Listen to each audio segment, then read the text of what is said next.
Assalamualaikum warahmatullahi wabarakatuh. Selamat pagi anak-anak kelas 4 yang Bu Nisa banggakan, Bu Nisa cintai, dan Bu Nisa sayangi. Nah, anak-anak, hari ini kita akan melanjutkan materi hari lalu, minggu lalu. Nah, pada hari ini kita akan mempelajari tema 2, subtema 3, pembelajaran 3 dan 4. Nah, pada pembelajaran ini nantinya ada tiga muatan pelajaran yang akan kita pelajari. Yang pertama ilmu pengetahuan alam, kemudian bahasa Indonesia, dan PPKN. Nah, untuk yang pertama yaitu ilmu pengetahuan alam, nanti anak-anak akan mempelajari tentang energi pengganti listrik. Nah, pada pembelajaran sebelumnya anak-anak sudah mengenal bermacam-macam energi. Salah satunya yaitu energi listrik. Nah, energi pengganti listrik di sini kita dapat menghemat listrik, yaitu salah satunya dengan menggunakan energi pengganti listrik. Energi listrik selain dapat diperoleh dari bahan non-organik, juga dapat diperoleh dari bahan organik seperti buah. Nah, buah-buah yang dapat kita gunakan, contohnya itu jeruk nipis, kemudian kentang, apel, ada belimbing wuluh juga. Kenapa buah-buah itu, Bu? Ya, karena buah-buah tersebut itu mengandung asam, ya. Jadi anak-anak tentunya tahu ya baterai. Nah, jadi asam pada buah-buah itu menggantikan baterai. Baterai itu kan mengandung asam yang bersifat elektrolit yang dapat menghasilkan energi listrik. Nah, buah-buah ini, asam pada buah-buah ini juga dapat menggantikan energi listrik. Nah, untuk lebih jelasnya lagi, silahkan anak-anak amati video berikut ya.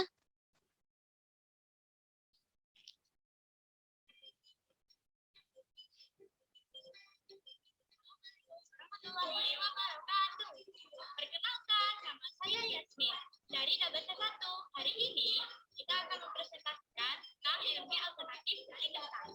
Bahan yang kalian butuhkan adalah sebagai berikut: kentang, kabel, menjepit buaya, pastu, uang koin, lampu LED, dan pisau.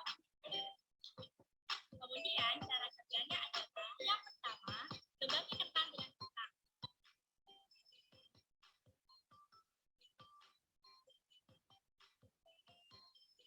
Masukkan koin pada paku pada masing-masing kentang.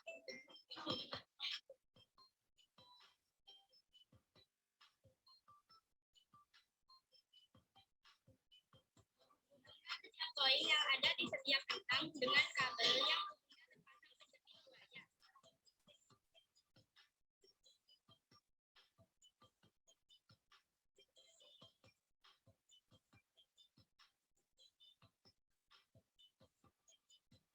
hubungkan koin dengan paku.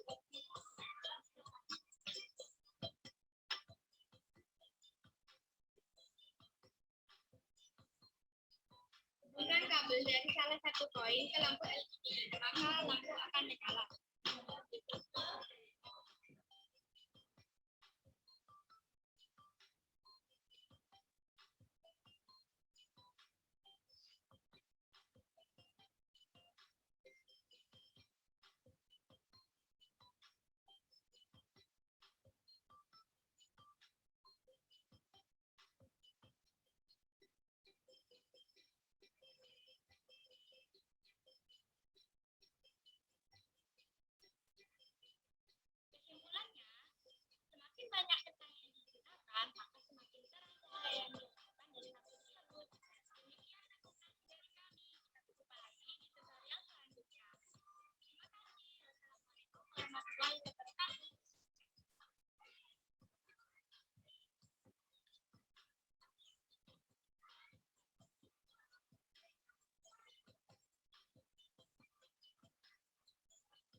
Nah, itu tadi salah satu percobaan yang dilakukan oleh salah satu siswa di SD Negeri Bondowoso ya.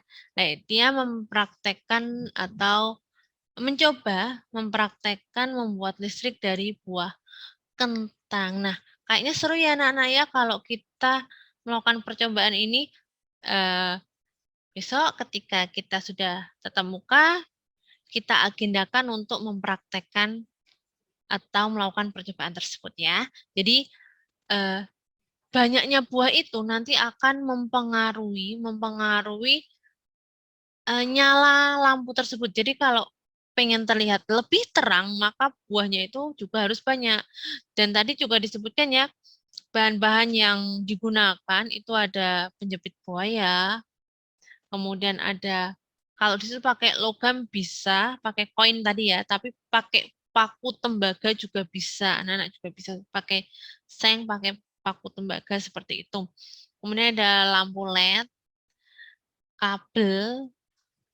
Nah, itu tadi kita susun sedemikian rupa sehingga nanti lampu LED itu akan menyala. Nah, itu tadi terkait percobaan membuat listrik dari buah kentang. Nah, selanjutnya yang kedua itu terkait muatan pelajaran bahasa Indonesia membuat teks petunjuk dalam bentuk poster. Pada pertemuan sebelumnya anak-anak sudah Bu Nisa minta untuk membuat teks petunjuk, kemudian membuat poster juga sudah, poster menghemat energi juga sudah. Hanya saja penekanan dari Bu Nisa, ketika anak-anak membuat teks petunjuk, perhatikan kalimat perintahnya. Jadi kalau pada teks petunjuk itu kan ada kalimat perintahnya ya. Misalkan tuangkan. Nah, intinya ketika membuat teks petunjuk itu kalimat-kalimat perintahnya dan kata bakunya itu harus, kosakata bakunya harus jelas ya, agar mudah dimengerti oleh orang lain seperti itu. Nah, kita ulas kembali ya terkait poster itu apa. Perhatikan video berikut ini. Meskipun pada pertemuan sebelumnya anak-anak sudah bisa minta, tetapi belum semuanya mengumpulkan terkait poster menghemat energi. Membuat teks petunjuk hemat energi dalam bentuk poster. Pada pertemuan sebelumnya, anak-anak sudah mempelajari terkait teks petunjuk, kemudian poster itu apa. Nah, kita ulas kembali ya anak-anak ya, agar anak lebih mengerti lagi, poster itu apa sih? Nah, seperti itu. Nah, poster adalah karya seni yang berisi gambar dan kalimat ajakan di atas kertas berukuran yang besar yang digantung atau ditempel di khalayak umum. Karena tujuan poster kan untuk mengajak ya, menghimbau masyarakat untuk melakukan apa yang ada pada poster tersebut yang sesuai dengan poster tersebut seperti itu. Nah, poster sendiri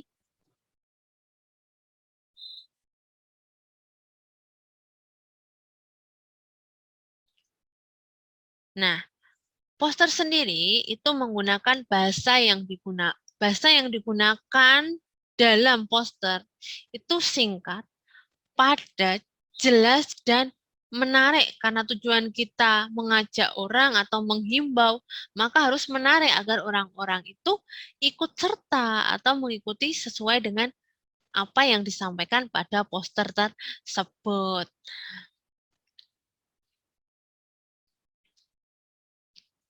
Nah, selain itu, hal yang perlu diperhatikan dalam membuat poster yang pertama, penulisan judul harus singkat dan jelas. Jadi tidak usah panjang-panjang, tapi singkat dan jelas. Yang kedua, informasi dibuat dengan jelas, singkat, dan menggunakan tata bahasa yang baik dan benar. Tentunya anak-anak sudah tahu ya terkait dengan tata bahasa Indonesia itu yang bagaimana, yang baik dan benar itu pasti sesuai dengan ejaan yang disampurnakan. Kalau di bahasa Indonesia kan ada IYD, misalkan Enggak itu kan bukan baku, bakunya tidak seperti itu.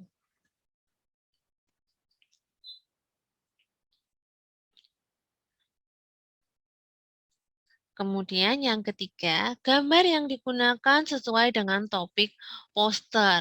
Jadi untuk gambarnya pun itu harus sesuai dengan posternya. Kemudian yang keempat, penataan letak informasi dan gambar dibuat menarik dan mudah dibaca.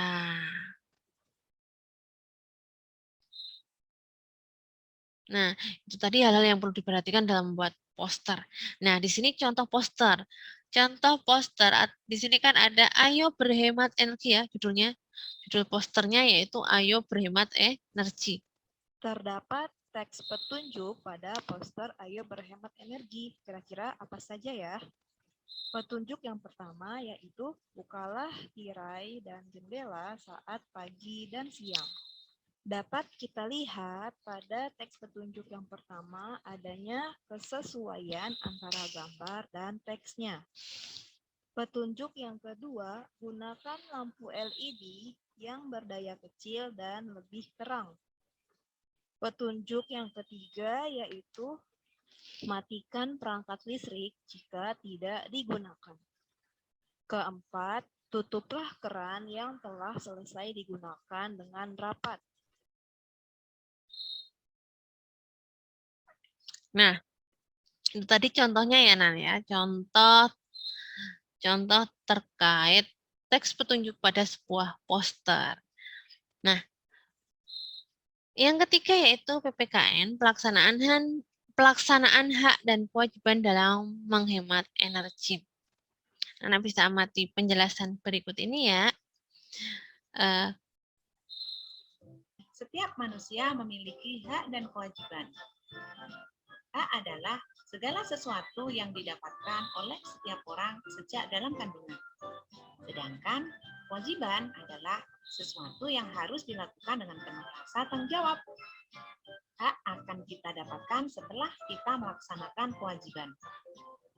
Hak dan kewajiban harus dilaksanakan secara seimbang agar tercipta kehidupan yang aman, yang nyaman, tentram, dan juga harmonis.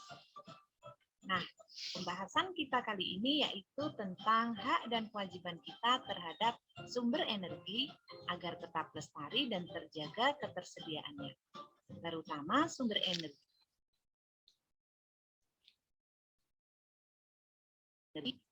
yang sering kita gunakan dalam kehidupan kita sehari-hari, yaitu hak dan kewajiban terhadap sumber energi air, listrik, dan juga minyak bumi. Mari kita bahas satu persatu. Nah, yang pertama, mari kita bahas hak dan kewajiban terhadap sumber energi air. Setiap orang memiliki hak dan juga kewajiban untuk memanfaatkan sumber energi dalam kehidupan sehari-hari, termasuk sumber energi air. Berikut adalah contoh hak dalam pemanfaatan sumber energi air, yaitu hak mendapatkan air bersih, hak mendapatkan aliran air yang lancar, hak memanfaatkan air untuk kehidupan sehari-hari, misalnya untuk mandi, mencuci, dan minum. Kemudian hak untuk memanfaatkan air dalam pengairan sawah. Tapi sebelum mendapatkan hak, terlebih dahulu kita harus melaksanakan kewajiban. Berikut contoh kewajiban yang harus dilakukan dalam pemanfaatan air, yaitu yang pertama, menggunakan air sesuai kebutuhan. Yang kedua, mematikan keran air jika sudah tidak digunakan. Yang ketiga, tidak mencemari air dengan limbah. Selain mempunyai hak dan kewajiban terhadap air, kita juga mempunyai hak dan kewajiban terhadap sumber energi yang lain, terhadap pemanfaatan listrik, yaitu yang pertama untuk kehidupan sehari-hari, misalnya untuk menyalakan berbagai peralatan, dan yang ketiga untuk sarana transportasi umum, misalnya kereta rel listrik atau KRL. Jadi walaupun kita mempunyai hak dalam menggunakan listrik, maka kita juga harus bertanggung jawab dalam menggunakannya. Di antaranya dengan menggunakan secara bijak sesuai kebutuhan. Selanjutnya, apa saja kewajiban kita terhadap pemanfaatan listrik? Yaitu yang pertama, mematikan listrik jika tidak digunakan. Yang kedua, mematikan lampu pada siang hari atau ketika tidur. Yang ketiga, memilih peralatan listrik yang hemat energi. Yang keempat, mengurangi penggunaan barang elektronik. Dengan menghemat penggunaan listrik, maka kita juga akan menghemat biaya tagihan listrik yang akan kita bayarkan. Kemudian, hak terhadap sumber energi yang berasal dari minyak bumi, yaitu untuk memenuhi kebutuhan sehari-hari. Misalnya, pengisian bakar minyak atau BBM pada kendaraan bermotor yang sehari-hari kita pakai. Kemudian, penggunaan gas LPG untuk memasak. Sedangkan kewajiban kita terhadap minyak bumi adalah yang pertama, menghemat penggunaannya. Misalnya, dengan berjalan kaki atau menggunakan sepeda ketika hendak bepergian dengan jarak dekat. Yang kedua, menjaga kelestariannya. Dan yang ketiga, menggunakan sumber energi alternatif sebagai pengganti sumber energi fosil atau minyak bumi. Hal-hal yang dilakukan untuk menghemat energi. Yang pertama, matikan lampu pada siang hari. Yang kedua, matikan keran air jika tidak digunakan. Yang ketiga, memilih lampu dan peralatan elektronik yang bebas energi. Dan yang keempat, menggunakan sumber energi alternatif sebagai pengganti minyak bumi. Dengan menghemat energi, maka kita akan merasakan banyak manfaatnya. Di antaranya adalah kita bisa menghemat biaya atau tagihan listrik yang kita bayarkan. Yang kedua, dengan menghemat energi, maka peralatan elektronik kita akan menjadi lebih awet. Dan manfaat menghemat energi yang ketiga adalah sumber daya alam. Setiap manusia memiliki hak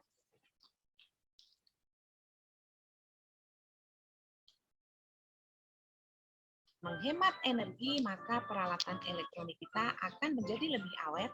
Dan manfaat menghemat energi yang ketiga adalah sumber daya alam. Sumber daya alam tidak akan cepat habis. Nah, itu tadi anak-anak ya terkait dengan hak dan kewajiban dalam menghemat energi. Jadi kita itu selain menikmati misalkan. Nah, jadi itu tadi anak-anak ya terkait dengan hak dan kewajiban dalam menghemat energi.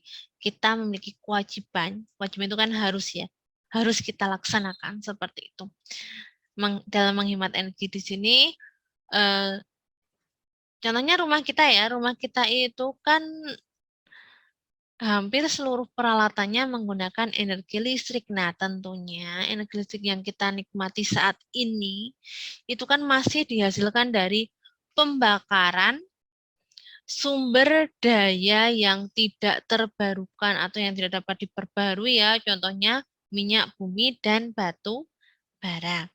Padahal kita tahu sendiri ya, ketersediaan bahan bakar tersebut itu semakin menipis. Nah, agar kita dapat menggunakannya secara terus-menerus, maka kita harus berhemat energi. Berhemat energi merupakan salah satu kewajiban kita sebagai warga masyarakat.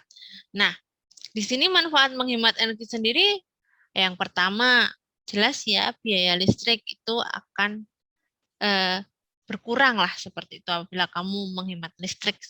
Kemudian peralatan elektronik yang kita miliki pun juga akan lebih awet. Selain itu, sumber daya alam tidak akan cepat habis. Nah, itu tadi terkait dengan hak dan kewajiban. Nah, penugasan untuk hari ini yang pertama, tadi kan Nana sudah mengamati tentang percobaan membuat listrik dari buah kentang ya. Nah, coba tuliskan hal apa yang dapat kalian simpulkan dari percobaan tersebut. Setelah kamu mengamati tadi, kira-kira apa sih yang kesimpulan apa yang dapat kamu ambil dari percobaan tersebut. Kemudian yang kedua, buatlah teks petunjuk cara membuat teh. Membuat teh ya, tentunya Nana bisa kan membuat teh itu bukan membuat tehnya itu bukan, tetapi minuman ya, membuat minuman teh seperti itu. Perhatikan kalimat perintah dan penggunaan kosakata baku. Jadi anak-anak perlu perhatikan dalam membuat teks petunjuknya itu, misalkan tuangkan, nah seperti itu. Jadi nanti Bu Nisa akan melihat terkait dengan kalimat perintah dan penggunaan kosakatanya ya. Kemudian yang ketiga, amatilah di lingkungan keluargamu mengenai penerapan sikap hemat energi. Kemudian tuliskan sikap hemat energi yang dilakukan keluargamu itu pada tabel di bawah ini. Misalkan yang pertama ya, anggota keluarganya misalkan ayah.